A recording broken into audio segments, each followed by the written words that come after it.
지금 2008년 이후에 하여간 무리한 해외 자원 개발 때문에 막대한 국가적 손실이 발생하고 있습니다.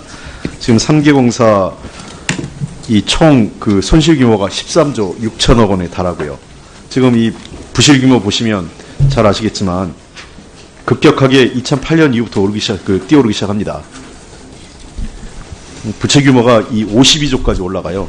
그 이후에는 거의 정체되는데 사실상 2013년에서 2016년 그것도 대부분 이명박 정부 시절에 있었던 부실이 누적되면서 이루어지는 거죠. 이게 말도 안 되는 일들이 이렇게 벌어져요. 지금 석유공사 같은 경우 금년 연말 가면 부채 비율이 한 680%쯤 되죠? 네, 그렇습니다. 이게 회수율도 보면 2007년도 이전에 추진한 사업은 3사 합계가 한 92% 됩니다. 근데 2008년 이후에 추진한 사업은 21%밖에 안 돼요. 이게 이 정도면요. 아까 몇몇 의원님처럼 하시면 투자 실패가 아니라 거의 투자를 빌미한 사기행위입니다. 국민 기만행위고요. 이 정권 차원에서 했다고 봐도 과언이 아니죠. 특히나 그 노무현 정부 이전에 이루어진 해외 자원개발 사업은 시추 탐사 사업이었기 때문에 상대적으로 확률이 낮은 사업이었어요. 투자 규모는 작지만. 시추 탐사 사업 같은 경우 실패 확률이 높습니다. 그렇죠? 네. 근데 이후에 MB 정부 시절에 이루어진 사업들은 대개 그 생산 개발 사업들에 들어간 거예요. 그것도 지분 투자 개념으로. 이거는 이미 뻔히 기업의 그 상태, 그 다음에 자원의 이 존재 상태를, 부전 상태를 충분히 인지한 상태에서도 이렇게 이 적자 발생하고 실패했다는 거는 거의 이거는 고의적으로 이러지 않으나 이런 일이 있을 수 없는 일입니다. 그래서 제가 투자 실패가 아니라 투자 사기라고 얘기하는 겁니다. 자, 보시죠. 과도한 차입 때문에 지금 이자 부담만 2008년 이후에 5조 원이 넘어요. 석유공사 지금 이자 부담이 얼마입니까, 연간? 연간 한 4,200억 정도 됩니다. 가스공사 얼마 됩니까? 이자 부담. 이자 부담 맞습니다. 7천억 정도 됩니다. 그 다음에 그 광물공사 어떻게 됩니까? 예, 뭐 1,100억, 뭐 1,200억 이렇게 됩니다. 자, 합치면 연간 한 1조 2천억쯤 되겠네요. 그죠? 1조 한 2, 3천억 되겠습니다. 3, 4만 합쳐서. 그냥 금융비용만 이렇습니다. 이게 이 자원외교가 실패했다는 내용은 이미 이명박 정부 시절 자체 평가에서도 나왔어요. 총리실 주관의 제17차 에너지 협력 외교 지원 협의회에서 보면 문제점 지적합니다. 이 3월 달에. 굉장히 비효율적이라고 얘기를 하고 있어요. 그 다음에 연말에 있었던 제18차 에너지 협력 지원 협의회 보면 에너지 경제원 보고 자료인데 향후 에너지 협력 출방향에서 이게 매우 심각한 문제를 지적을 하고 있어요. 이미 이명박 정부 말기에 가면 스스로 이 문제점들 지적을 한 거죠. 다음 페이지 넘겨보죠. 자, 이게 왜 이렇게 했냐면 정권 차원에서 홍보에만 치중한 거예요. 다 거짓말입니다. 하베스 사업 같은 경우도 매장량이 그 당시에는 이게 얼마예요? 2억 1,900만 거의 2억 2천만 배럴 다 해당한다고 하는데 실제로는 한 70%인 1억 7천만 배럴에 불과해요. 일일 생산량도 다 줄어들고 있어요. 이게 한두 개가 아닙니다. 하베스트, 나을 사업, 크루드, 나는 이미 2조 원 적자 보고 팔았고, 크루드 5개 강구, 카작 슌베, 페루, 사비아 페루 사업 등, 그 다음에 UAE 3개 광구, 다나 사업 다 마찬가지예요. 그 당시에 정권 차원에서 홍보한 거는 나중에 이 자료 그냥 보세요. 다 자기들이 갖고 있는 거 아닙니까? 이 당시 MOU 체결하고 계약 체결했을 때에는 과히 뻥튀기 발표를 해놓고 실제 지금 경영실적 평가에는 다 그때보다 어떤 건 심지어 3분의 1도 안 돼요. 가치가. 이러니까 제가 투자 실패가 아니라 투자 사기라고 얘기하는 거죠. 강영원 당시 사장이나 김신종 사장이 저는 1심, 2심에서 무죄 판결 받은 건 사실상 지난 정권에서 검찰 수사가 미진했던 겁니다. 그리고 3사가 적극적으로 이거에 대해서 이 진실을 파헤치고 자료를 검찰이 제출하지 않았기 때문에 단순히 손해만 봤다는 것으로 고의성을 입증을 못하니까 법원에서 배임죄를 죄를 묻지 못한 거였어요. 김신정하고 강영원 이 두 사람한테 그냥 저는 뭐랄까, 면죄부 줄까 걱정입니다. 이렇게 막대한 손실 만들어 놓고. 물론, 그 위에 이명박 대통령을 비롯해서 이상득, 그리고 그 당시 장관했던 윤상직, 최경환 두 장관도 다 책임이 있죠. 이 사람들 다 빠져나가지고 자기들은 아무 책임 없듯이 뒷짐지고 있고. 뭐 하는 짓인지 모르겠습니다. 그러니까 그렇기 때문에 저는 제대로 된 감사원 감사나 검찰 수사가 이루어진다고 자꾸 얘기하는 겁니다. 지금까지 제대로 된 수사를 한 적이 없어요, 검찰이. 박근혜 정부 당시에서 이거 제대로 검찰이 수사했어요? 봐주기 수사한 거지?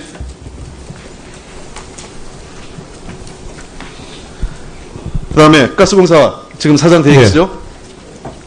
장석효 전 사장 뇌물수수 관련자 처리가 왜 이렇게 지지부진합니까? 보면 현상수, 유준영, 곽상섭, 맹주호 이 사람들은 기소된 사람이고 밑에 세 사람은 기소 유예된 건데 이 사람들 다 지금 그 2심에서 다음 페이지 보시면 유죄 현상수, 유준영, 곽상섭 세 명은 유죄 판결 났어요. 아시죠? 예, 그렇습니다. 2016년 12월에 유죄 판결 났습니다. 예. 그래서 금년 3월에 징계심의위원회 열렸는데 처분이 파면 났는데 처분 결과를 보류했어요. 3월 8일에. 예. 왜 보류했습니까? 저희 회사 내규가 좀 더 정비돼야 할 필요가 있습니다만 최종심 때까지는 징계를 자. 오히려 확정하지 않도록 돼 있는 내규가 있어서 그렇습니다. 사장님, 예. 그렇게 안이하게 생각하세요?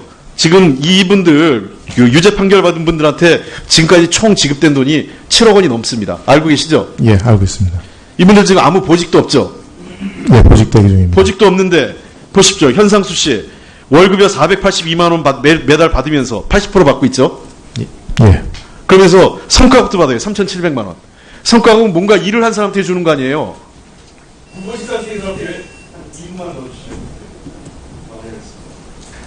성과급 아무것도 무보직 상태인 사람한테 성과급을 주는 게 어디 있습니까? 곽상섭, 맹주 이 두 분은 또 그 고등학생 자녀 학점까지 받아가요. 복리후생비로. 성과급 다 주시고. 무슨 자선회사입니까? 가스공사가?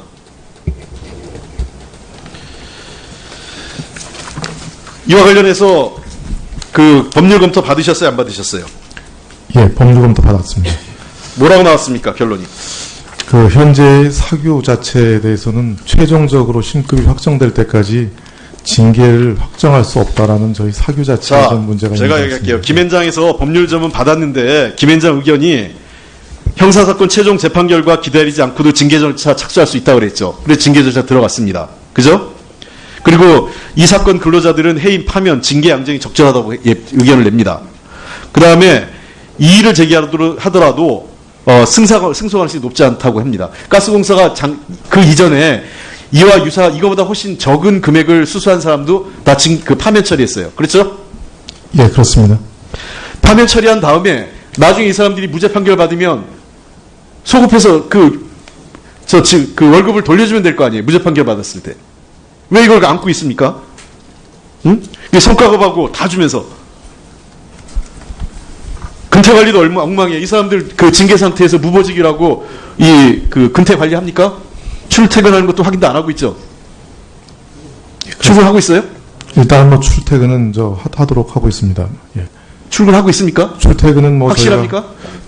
예, 그렇습니다. 출퇴근은 하고 담당한 특별한 보직은 없기 때문에 뭐 특별한 출근하고 있다는 거죠. 근데 지금 저희가 확인했을 때 출근하는지 안 하는지 확인을 못 하던데요. 담당 직원들은. 일단 뭐 출퇴근을 하는 걸 원칙으로 해서 하는 걸로 저희가 계속 지시 내리고 이렇게 확인하고 있습니다. 원칙이 아니라 예. 확인이 안 하느냐. 저 출근하는 걸로 제가 알고 있습니다. 예. 다시 한번 확인해서 예, 알려드리겠습니다. 보고해 주시고요. 지금 이 안 사장 대리께서 이 징계 소극적이라고 하는데 같은 직장의 동료라고 해서 이게 가중이 하는 거 아니에요? 이거 빨리 처리해서 어떻게 할 건지 종강 때까지 보고를 하세요. 네, 그렇게 하겠습니다. 처리하고 징계 절차 완료하는 게 맞다고 생각합니다. 예, 그렇게 하겠습니다. 지금 2008년 이후에 하여간 무리한 해외 자원 개발 때문에 막대한 국가적 손실이 발생하고 있습니다. 지금 3개 공사 이 총 그 손실 규모가 13조 6천억 원에 달하고요. 지금 이 부실 규모 보시면 잘 아시겠지만 급격하게 2008년 이후부터 뛰어오르기 시작합니다. 부채 규모가 이 52조까지 올라가요. 그 이후에는 거의 정체되는데 사실상 2013년에서 2016년 그것도 대부분 이명박 정부 시절에 있었던 부실이 누적되면서 이루어지는 거죠. 이게 말도 안 되는 일들이 이렇게 벌어져요. 지금 석유공사 같은 경우 금년 연말 가면 부채 비율이 한 680%쯤 되죠? 예, 그렇습니다. 이게 회수율도 보면 2007년도 이전에 추진한 사업은 3사 합계가 한 92% 됩니다. 근데 2008년 이후에 추진한 사업은 21%밖에 안 돼요. 이게 이 정도면요. 아까 몇몇 의원님처럼 했지만 투자 실패가 아니라 거의 투자를 빌미한 사기행위입니다. 국민 기만행위고요. 이 정권 차원에서 했다고 봐도 과언이 아니죠.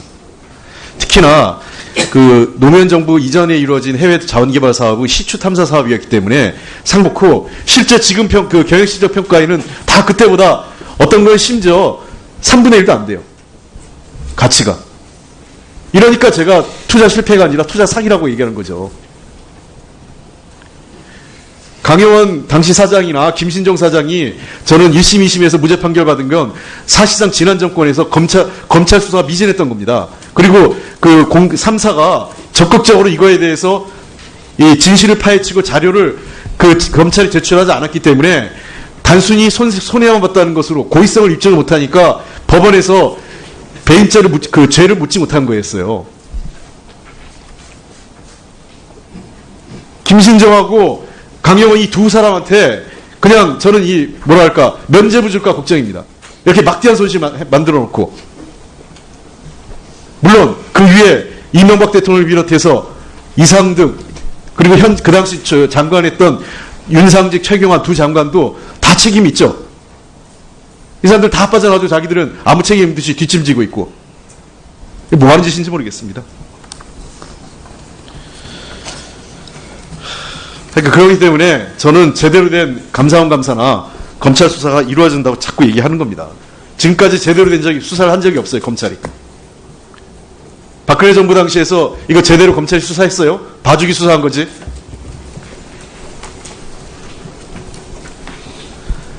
그 다음에 가스공사 지금 사장 되어 계시죠? 장석효 전 사장 뇌물수수 관련자 처리가 왜 이렇게 지지부진합니까? 보면 현상수, 유준영, 곽상섭, 맹주호 이 사람들은 기소된 사람이고 밑에 세 사람은 기소 유예된 건데 이 사람들 다 지금 그 2심에서 다음 페이지 보시면 현상수, 유준영, 곽상섭 세 명은 유죄 판결 났어요. 아시죠? 예, 그렇습니다. 2016년 12월에 유죄 판결 났습니다. 예. 그래서 금년 3월에 징계심의위원회 열렸는데 처분이 파면 났는데 처분 결과를 보류했어요. 3월 8일에. 예. 왜 보류했습니까? 저희 회사 내규가 좀 더 정비돼야 할 필요가 있습니다만 최종심 때까지는 징계를 오히려 확정하지 않도록 돼 있는 내규가 있어서 그렇습니다. 사장님, 예. 그렇게 안이하게 생각하세요? 지금 이분들 유죄 판결 받은 분들한테 지금까지 총 지급된 돈이 7억 원이 넘습니다. 알고 계시죠? 예, 알고 있습니다. 이분들 지금 아무 보직도 없죠? 예, 보직 대기 중입니다. 보직도 없는데 보십시오. 현상수 씨 월급이 482만 원 매달 받으면서 80% 받고 있죠? 예. 그러면서 성과급도 받아요. 3,700만 원. 성과급은 뭔가 일을 한 사람한테 주는 거 아니에요? 상대적으로 확률이 낮은 사업이었어요. 투자 규모는 작지만. 시추탐사 사업 같은 경우 실패 확률이 높습니다. 그렇죠? 근데 이후에 MB정부 시절에 이루어진 사업들은 대개 그 생산 개발 사업들에 들어간 거예요. 그것도 지분 투자 개념으로. 이거는 이미 뻔히 기업의 그 상태, 그 다음에 자원의 이 존재 상태를, 부전 상태를 충분히 인지한 상태에서도 이렇게 이 적자 발생하고 실패했다는 거는 거의 이거는 고의적으로 이러지 않으면 이런 일이 있을 수 없는 일입니다. 그래서 제가 투자 실패가 아니라 투자 사기라고 얘기하는 겁니다. 자, 보시죠. 과도한 차입 때문에 지금 이자 부담만 2008년 이후에 5조 원이 넘어요. 석유공사 지금 이자 부담이 얼마입니까, 연간? 연간 한 4,200억 정도 됩니다. 가스공사 얼마 됩니까? 이자 부담. 이제 맞습니다. 7천억 정도 됩니다. 그 다음에 그 광물공사 어떻게 됩니까? 예, 뭐 1,100억, 뭐 1,200억 이렇게 됩니다. 자, 합치면 연간 한 1조 2천억쯤 되겠네요. 그죠? 1조 한 2, 3천억 되겠습니다. 3, 4만 합쳐서. 그냥 금융비용만 이렇습니다. 이게 이 자원외교가 실패했다는 내용은 이미 이명박 정부 시절 자체 평가에서도 나왔어요. 총리실 주관의 제17차 에너지 협력 외교 지원 협의회에서 보면 문제점 지적합니다. 이 3월 달에. 굉장히 비효율적이라고 얘기를 하고 있어요. 그 다음에 연말에 있었던 제18차 에너지 협력 지원 협의회 보면 에너지경제원 보고자료인데 향후 에너지 협력 추진 방향에서 이게 매우 심각한 문제를 지적을 하고 있어요. 이미 이명박 정부 말기에 가면 스스로 이 문제점들을 지적을 한 거죠. 다음 페이지 넘겨보죠. 자, 이게 왜 이렇게 했냐면 정권 차원에서 홍보에만 치중한 거예요. 다 거짓말입니다. 하베스 사업 같은 경우도 매장량이 그 당시에는 200 이게 얼마예요? 2억 1,900만 거의 그 2억 2천만 배럴 다 해당한다고 하는데 실제로는 한 그 70%인 그 1억 7천만 배럴에 불과해요. 일일 생산량도 다 그 줄어들고 있어요. 이게 한두 개가 아닙니다. 하베스트, 나을 사업, 크루드, 나을은 이미 2조 원 적자 보고 팔았고, 크루드 5개 광구, 카작 슌베, 페루, 사비아 페루 사업 등, 그 다음에 UAE 3개 광구, 다나 사업 다 마찬가지예요. 그 당시에 정권 차원에서 홍보한 거는 나중에 이 자료 그냥 보세요. 그 다 자기들이 갖고 있는 거 아닙니까? 이 당시 MOU 체결하고 계약 체결했을 때에는 과일 뻥튀기 발표를 해놓고